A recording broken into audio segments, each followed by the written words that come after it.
August 1945. Hamburg, Germany. The city was a graveyard of brick and ash. Entire neighbourhoods had been erased by firestorms, leaving only the skeletal remains of what had once been streets. And in the centre of this ruin, in what used to be a textile factory, Margaret Klein sorted through the belongings of dead German soldiers while British troops watched her work. She was 21, thin as wire, with dark circles under her eyes that made her look older. Her job was simple and horrible. Identify personal effects from mass graves, catalogue them, prepare them for families who might never come to claim them. Wedding rings, photographs, letters that would never be answered. The British paid her in cigarettes and tinned food. It was the only work available. But that wasn't what made her hands shake as she opened each envelope, each locket, each final testament to lives that had ended in the mud. What made her hands shake was him. Sergeant James Hartley, 26 years old, Derbyshire accent, eyes the colour of North Sea storms. He was part of the Graves Registration Unit, tasked with overseeing the German workers who processed the dead. He stood 10 feet away from her workstation, close enough that she could hear him breathing, far enough that speaking would be noticed. For 3 weeks, she had felt things she had no right to feel. Curiosity first, then fascination, then something darker, something that woke her at night with shame burning in her chest.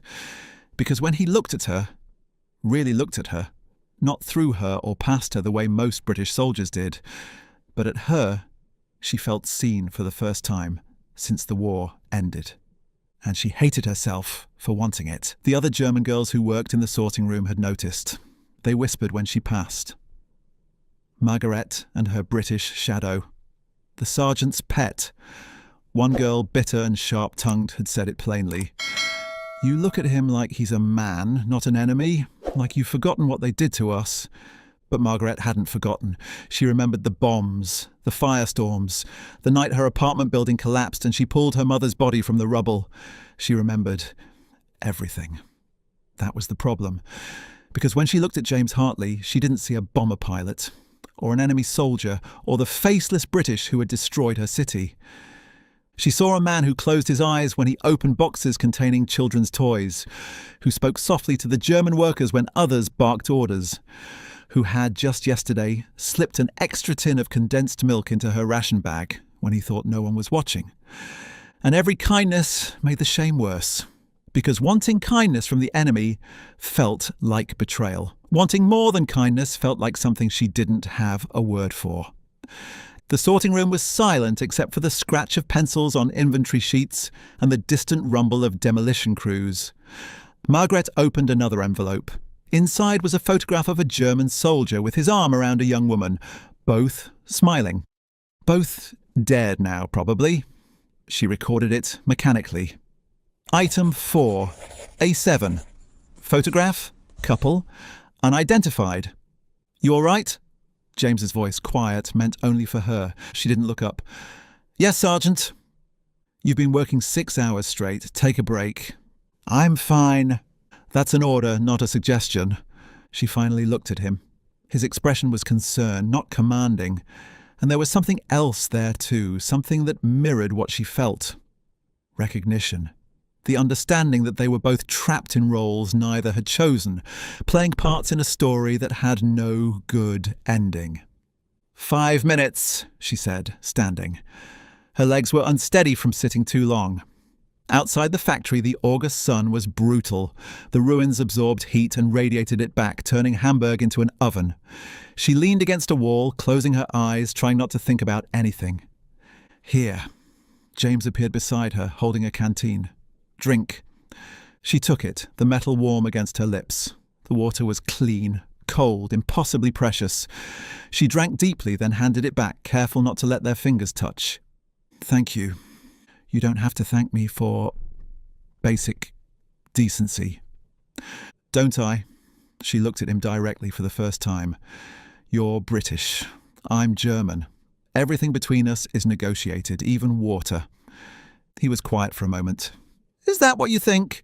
That I'm only decent because it's policy? Aren't you? No. The word was firm, almost angry.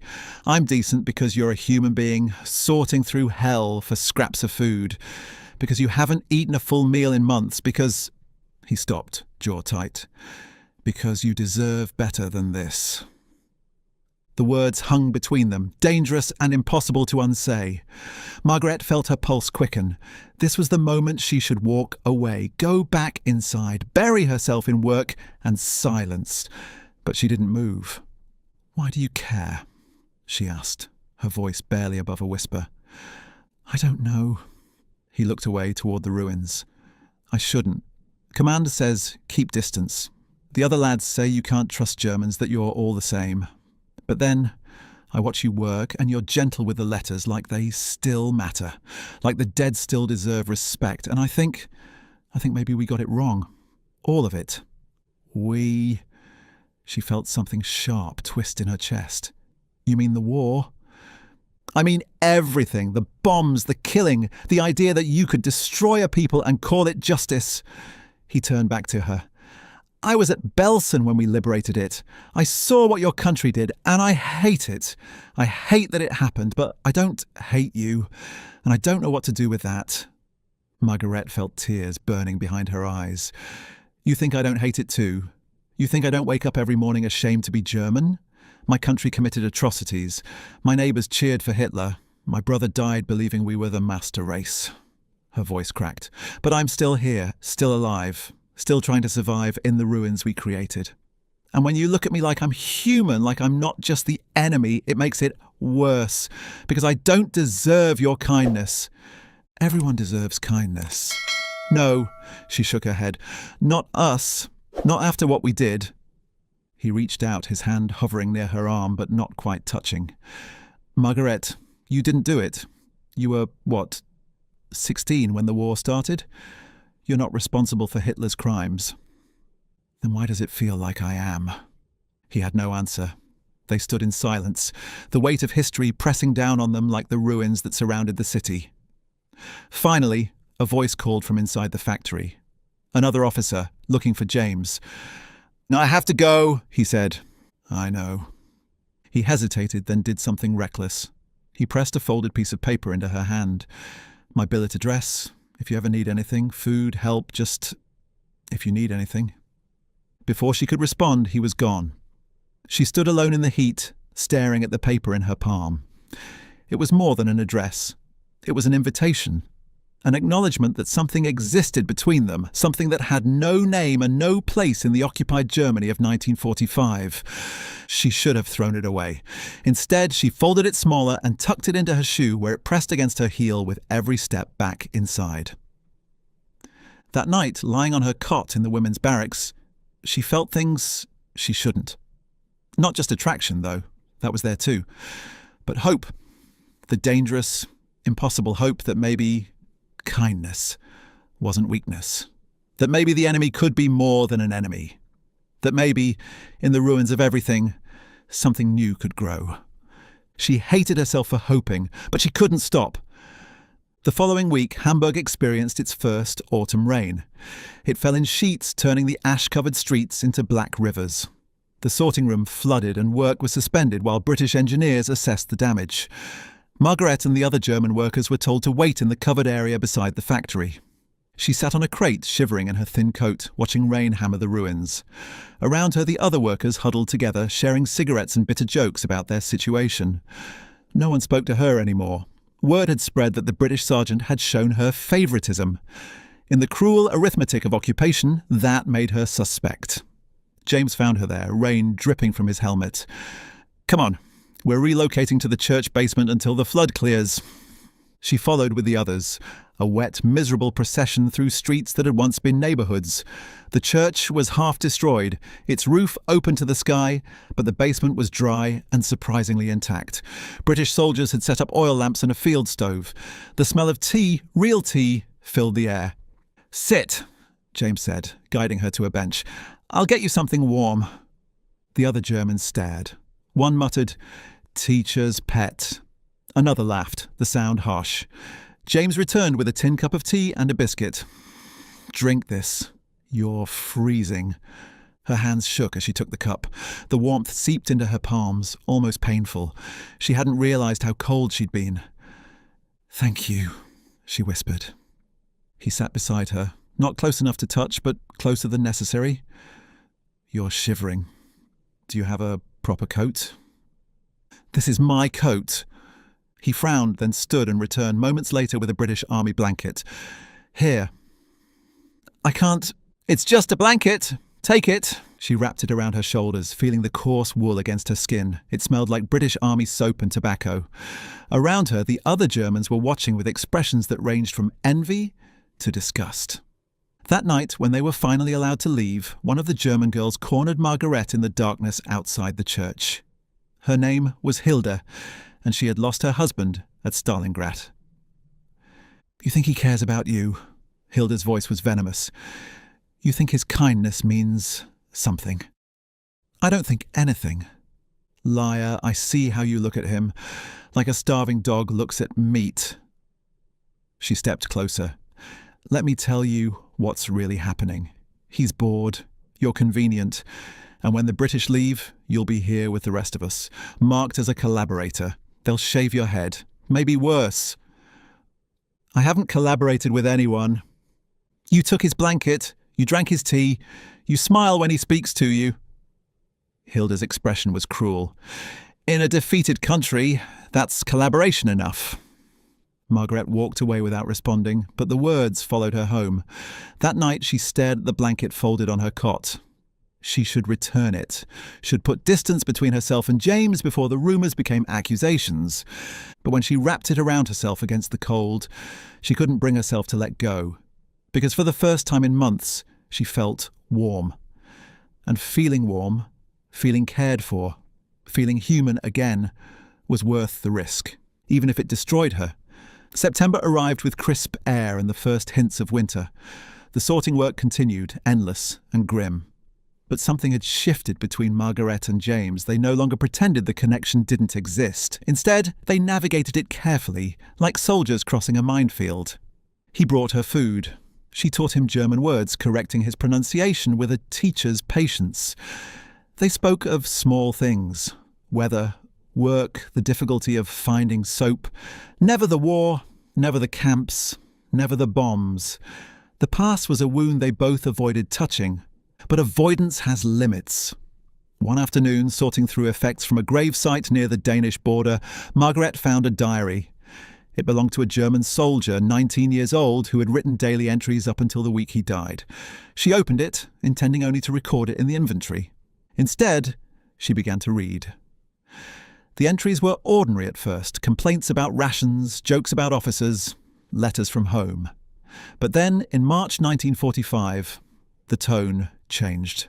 The soldier had been stationed at a camp. He didn't name it, but the description was unmistakable. "They make us watch," he wrote. "Say it's to harden us, but I dream of them every night. The faces, the numbers tattooed on their arms. Today one tried to escape. They made us shoot him."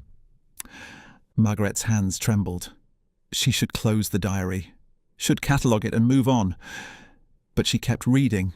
Page after page of horror written in neat handwriting. The soldier had known what was happening, had participated, and in the final entry, written the day before he died, he wrote, "I hope God forgives me. I don't think I can forgive myself." When she looked up, James was standing across from her, holding another box of effects. He saw her face and immediately came over. "What is it?" She handed him the diary without speaking.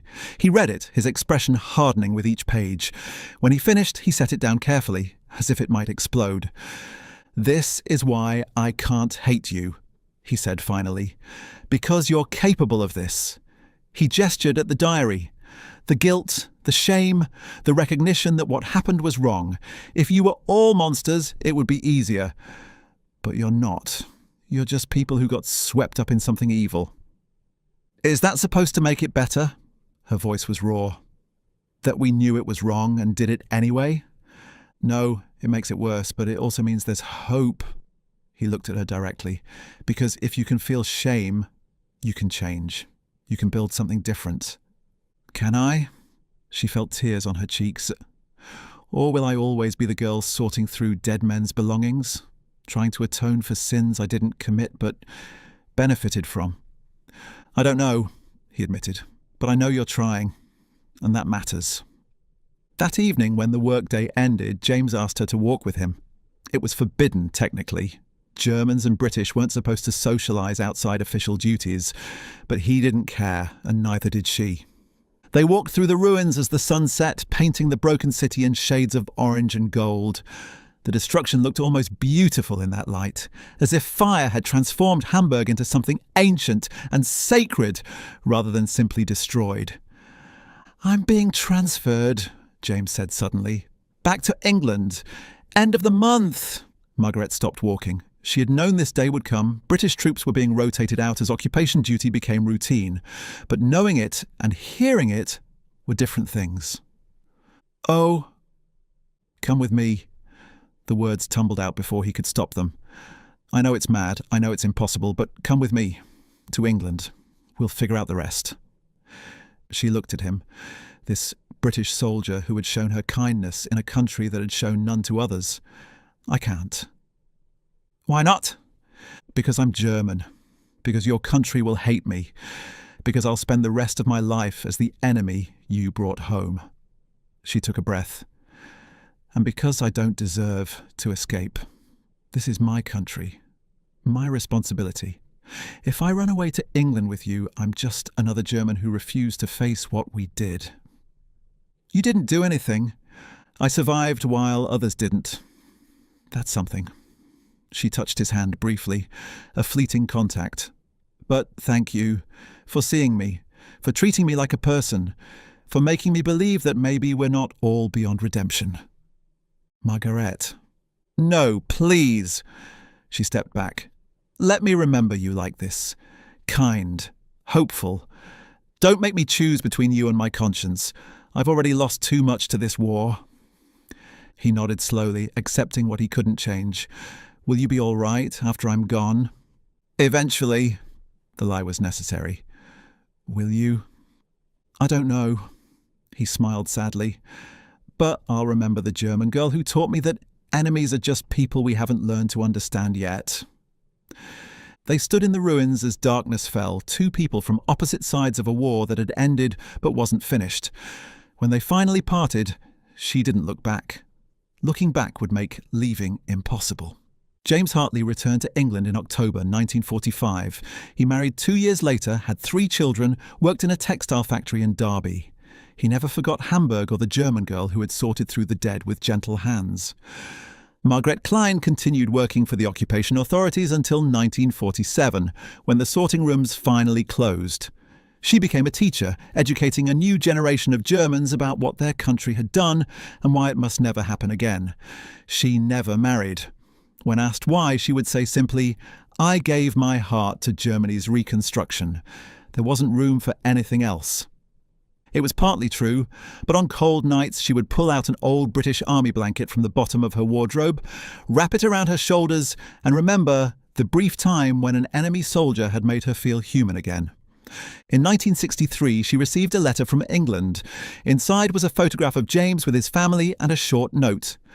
"I told my children about the brave German woman who taught me about forgiveness. They wanted to see what hope looked like. I hope you're well, Jay." She kept the photograph on her desk for the rest of her life.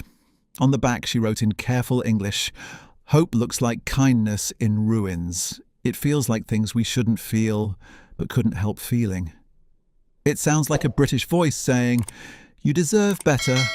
It tastes like tea on a cold day. It survives, even when we pretend it doesn't."